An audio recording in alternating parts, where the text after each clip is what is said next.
The news of China's decision to build a logistics supporting infrastructure station in Djibouti drew wide attention during the Johannesburg summit of the Forum on China-Africa Cooperation.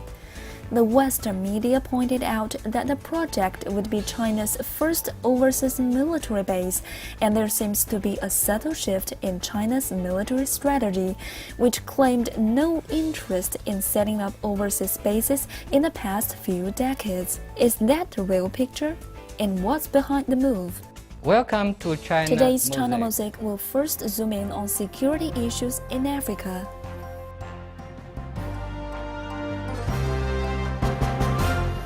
I'm not so sure if it is a military base in a strict sense.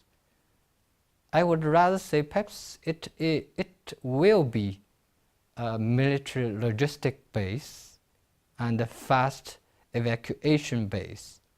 Because when I have discussions with Chinese Marines, because Chinese Marines, as far as you know, they are patrolling in the Gulf of Aden. They got quite a lot of difficulties for their logistic support. Perhaps a Djibouti base will help them to have less difficulties. Other reason I will say that really China needs fast evacuation base because, after Libyan war, China evacuated a lot of our citizens from Libya. And now, because of a lot of problems in a number of African countries, I will say Libyan evacuation like in Libya will be not the last one. So that's why I think China needs some kind of fast evacuation base. Perhaps Djibouti base will help this. Security cooperation was a key topic of this year's Forum on China-Africa Cooperation. Africa is now home to about 1 million Chinese, and the bilateral economic bonds are getting increasingly closer. So Africa's stability means a lot to China, and it's in China's interest to help Africa safeguard peace and stability.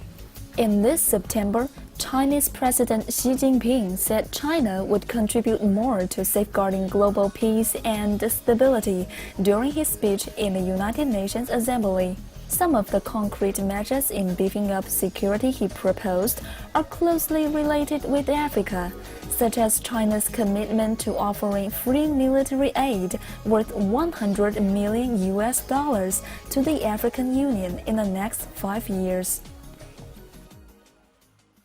And also, Africans want to have China more actively involved in its security issues and peace issues.